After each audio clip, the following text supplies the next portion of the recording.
बिस्मिल्लाहिर्रहमानिर्रहीम। अस्सलाम वालेकुम व्यूअर्स, मैं हूं इफ्तिखार अहमद और आप देख रहे हैं इफ्तिखार अहमद टीवी। व्यूअर्स, काफ़ी दिनों के बाद वीडियो बना रहा हूं। तो इस वक्त जो है मौसम बड़ा सर चल रहा है। इस वक्त जो है बारिशों का सीज़न चल रहा है। पिछले 20-25 दिन से जो है कंटिन्यू बारिश हो रही है। पूरे पाकिस्तान में इस वक्त बारिशों ने तबाही मचाई हुई है। तो काफ़ी दोस्तों के फ़ोन आ रहे हैं, काफ़ी दोस्तों ने जो है ये कहा है कि उनके परिंदे जो है बहुत ज़्यादा बीमार हो रहे हैं। परिंदों में जो है इस वक्त सुस्तपना, मोशन और नज़ला और ज़ुकाम की जो है बहुत ज़्यादा, आँखों की ख़राबी की जो इस वक्त पोजीशन है वो बहुत ज़्यादा ख़राब चल रही है। लोग काफ़ी जो है वो इस हवाले से जो है परेशान हैं कि उनके परिंदे जो है सुस्त हो रहे हैं। तो अभी कल ही जब मैं मार्केट गया था तो काफ़ी दोस्तों ने मुझसे जो है इस बात पे मशवरा किया है कि इस वक्त क्या किया जाए। सबसे पहले तो मैं आपको बता दूं कि अगर आपका ओपन शेड है, आपके परिंदे बिल्कुल ओपन है, मतलब कि छत खुली हुई है और उसमें बारिश वगैरह का पानी आता है, तो सबसे पहले तो उसको कवर कर लें कि जहाँ पे आपके पिंजरों पे पानी नहीं गिरना चाहिए और डायरेक्ट पिंजरों में या परिंदों पे डायरेक्ट नहीं आना चाहिए। तो अगर आपके सेटअप में डायरेक्ट बारिश आती है तो सबसे पहले तो ये चेक करें कि वो जो दाना पड़ा हुआ है कि आया वो गीला है या वो सूखा हुआ है। अगर आपको थोड़ा सा भी लगता है कि इसमें नमी आ गई है और थोड़ा सा भी ये गीला हो रहा है, तो इस दाने को आपने फ़ौरन रिप्लेस करना है बिल्कुल साफ़ दाने से। क्योंकि अगर जब दाना गीला हो जाता है तो परिंदे अक्सर जो है उसमें जब मुंह मारते हैं तो उनको जो है क्रॉप का इन्फेक्शन हो जाता है। क्योंकि गीला दाना खाने से अक्सर जो है उनके जो क्रॉप का जो मसला होता है उनको पैदा हो जाता है। उससे बाद औक़ात ये होता है उनको नज़ला भी लग जाता है और ज़ुकाम भी लग जाता है। और एक क्योंकि बारिश का पानी, क्योंकि आपको पता है कि खारा होता है, तो उससे भी जो है उनको मोशन लगने का ख़तरा भी होता है। और गीली जगह आपको पता है कि वैसे भी परिंदों को जो इतनी ज़्यादा गीली जगह पसंद नहीं होती।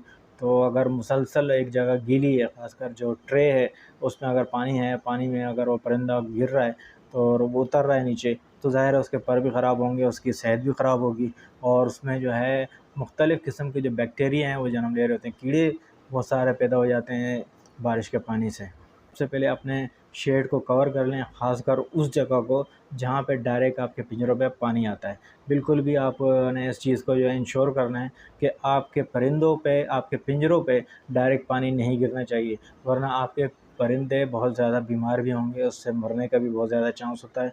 क्योंकि आपको पता है कि जब बारिश होती है तो ठंडी हवाएँ भी चलती हैं, तो अक्सर परिंदे जो है उनको, क्योंकि नाज़ुक होते हैं, तो परिंदों को ठंड लग जाती है जिसकी वजह से जो है मोशन में आते हैं। मोशन में आने के बाद जो है वो फूल के बैठ जाते हैं, फिर उसके बाद जो है उनकी डेथ हो जाती है। तो ये आपने करना है। इसके अलावा जो है आपने प्रिकॉशनरी तौर पे आपने सिर्फ़ ये करना है कि एप्पल विनेगार जो है किसी भी कंपनी का अच्छे-अच्छे आते हैं, तो वो रिफ़ाइंड भी होते हैं, तो वो रिफ़ाइंड वाले आपने इस्तेमाल करने हैं।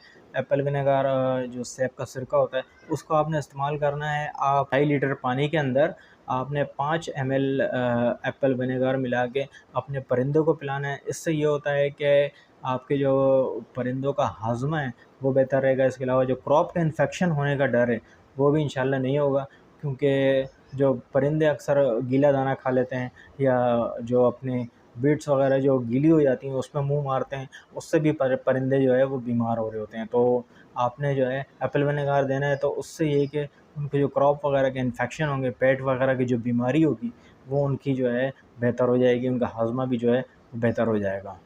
इसके अलावा अगर मैं आपको बता दूँ कि इस मौसम में जो है आप सब्ज़ी का इस्तेमाल थोड़ा-सा कम कर दें। अक्सर लोग ये करते हैं कि जी पालक रख दिया या लहसुन रख दी या कोई ऐसी सब्ज़ी रख दी जो 6-6 घंटे, 7-7 घंटे मुस्तकिल वहाँ पड़ी हुई होती है, तो उसमें फंगस लगी हुई होती है। पहले ही एक जो है नमी वाला मौसम चल रहा है, तो उसमें अगर आप सब्ज़ियाँ इतनी देर-देर तक रखेंगे, तो उससे भी जो है उनके बीमार होने का डर होता है। क्योंकि उस वक़्त पानी जो है उनको इतनी ज़्यादा मिक़दार में चाहिए नहीं होता और सब्ज़ियों में पानी की मिक़दार बहुत ज़्यादा होती है, तो उससे उनको नज़ले भी लग जाता है, कभी-कभी मोशन भी लग जाते हैं।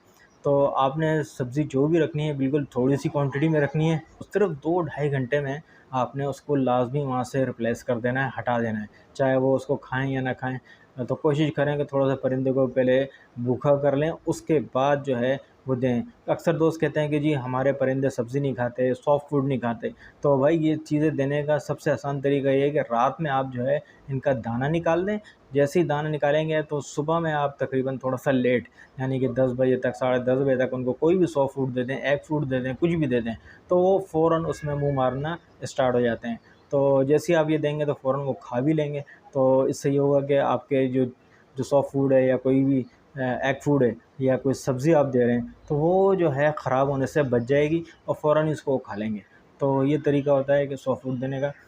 इसके अलावा अगर आपको लगता है कि आपका कोई बर्ड्स जो है वो सुस्त हो गया है, बीमार हो गया है और उसकी हालत ऐसी है कि उसको मज़ीद उन परिंदों के साथ छोड़ना ख़तरे से खाली नहीं है, तो सबसे पहला काम आपने ये करना है कि उस परिंदे को उठाएँ और उसको बिल्कुल अलग केज में डाल दें। क्योंकि अगर उसको खुदा न ख़ास्ता कोई वायरस लग गया, कोई ऐसी वायरल डिज़ीज़ लग गई, तो उससे जो है आपकी पूरी फ्लॉक को नुकसान पहुँच सकता है। तो सबसे पहले बीमार परिंदे को अलग कर लें, उसके बाद उसका ट्रीटमेंट वग़ैरह, उसको जो भी मेडिसिन वग़ैरह आपने देनी है, वो दें। क्योंकि सारे परिंदे, कुछ परिंदे एक्टिव होते हैं और आप उसको बिला वजह में अगर कोई मेडिसिन देते हैं, कोई दवाई देते हैं, तो वो उनकी सेहत के लिए इतना ज़्यादा मुनासिब नहीं होती। तो सबसे पहला काम तो आप ये करें कि अगर आपको कोई लगता है कि कोई परिंदा आपका बीमार है, तो वेवरामाइसिन के कैप्सूल आते हैं। इसके अलावा अगर आप चाहें तो और कोई सी दूसरी जो पोल्ट्री की मेडिसिन होती है वो भी आप इस्तेमाल कर सकते हैं। जैसे कोलिसोल हो गई, ये भी एक अच्छी दवाई है, कोलिसोल आप इस्तेमाल कर लें। इसके अलावा ब्रूफिन है, पैनाडोल है, ये दवाइयाँ भी आप जो है पानी में भी डाल के अपने परिंदों को इस्तेमाल करा सकते हैं। सिर्फ़ इसका इस्तेमाल करने करने का जो तरीका है वो यही है कि जी आप पानी के अंदर जो है 5 एमएल उसमें मिक्स कर लें। उसके बाद जो है आपने अपने परिंदों को ये तमाम दवाइयाँ पिलानी हैं। दवाई पिलाने का जो तरीका वो यही है कि एक वक़्त में आप एक ही दवाई पिलाएँगे, इसके अलावा कोई दूसरी दवाई नहीं पिलाएँगे। यानी कि अगर आपने एक दिन एक दवाई पिला दी, तो फिर दूसरे दिन ही कोई दूसरी दवाई दीजिएगा, उस दिन आपने कोई दूसरी दवाई इस्तेमाल नहीं करानी। मोशन के लिए आप देख लें, एंटामाज़ोल है, फ्लाइजेल है, ये 2 दवाइयाँ हैं। इसके अलावा जो अगर आपको कोई परिंदा सुस्त लग रहा है, तो आप वेवरामाइसिन इस्तेमाल कर सकते हैं। इसके अलावा इस्तेमाल कर सकते हैं, ब्रूफिन इस्तेमाल कर सकते हैं। अगर आपके परिंदे को कोई नज़ला या ज़ुकाम हो रहा है, तो आप एरिनेक का सिरप भी जो है पानी में डाल के अपने परिंदे को पिला सकते हैं। इसके अलावा अगर आपको लगता है कि आपकी इन दवाइयों से आपके बर्ड्स बिल्कुल भी ठीक नहीं हो रहे, आपको लगता है कि अभी भी कुछ थोड़े से मसले मसाइल आपको नज़र आ रहे हैं, सुस्त हो रहे हैं, तो होम्योपैथिक की मेडिसिन जो आती हैं, जिसको F3 के नाम से जाना जाता है, पोल्ट्री की मेडिसिन है, आम से शॉप में मिल जाती हैं। तो एनडी की कोई भी आप दवाई जो है प्रिकॉशनरी तौर पे आप अपने परिंदों को लाज़मी 4 महीने में 1 दफ़ा लाज़मी इस्तेमाल कराएँ। क्योंकि रानीखेत आपको पता है कि जब आती है तो फिर पूरे के पूरे फ्लॉक्स जो है वो बिल्कुल ख़ाली हो जाते हैं। जितनी भी आपके पास लॉफ्ट होती हैं वो तमाम तबाह हो जाती हैं, फिर उसको जो है बचाना बहुत मुश्किल हो जाता है। तो इसलिए 4 महीने में 1 दफ़ा आप अपने परिंदों को एनडी की इन्फेक्शन की जो दवाइयाँ होती हैं वो प्रिकॉशनरी तौर पे लाज़मी इस्तेमाल कराएँ, क्योंकि ये परिंदों के लिए जो है बहुत ज़्यादा ज़रूरी है। जब तक आप अपने परिंदों की वैक्सीनेशन नहीं करेंगे प्रॉपर तरीके से, तो उनमें कोई ना कोई बीमारी अंदर ही अंदर जन्म लेती रहेगी और आपको पता भी नहीं चलेगा। तो इसलिए जो है थोड़ा बहुत जो है वेंटिलेशन वगैरह का ख़्याल रखें, धूप का ख़्याल रखें, तो इंशाल्लाह आपके बर्ड्स बिल्कुल ठीक-ठाक रहेंगे और हेल्दी रहेंगे। तो ये थी एक छोटी-सी वीडियो, मैंने सोचा आप लोगों के साथ कुछ इन्फॉर्मेशन शेयर कर दूँ। तो चलें फिर इंशाल्लाह मिलते हैं किसी नेक्स्ट वीडियो में। इजाज़त दीजिए, अल्लाह हाफ़िज़।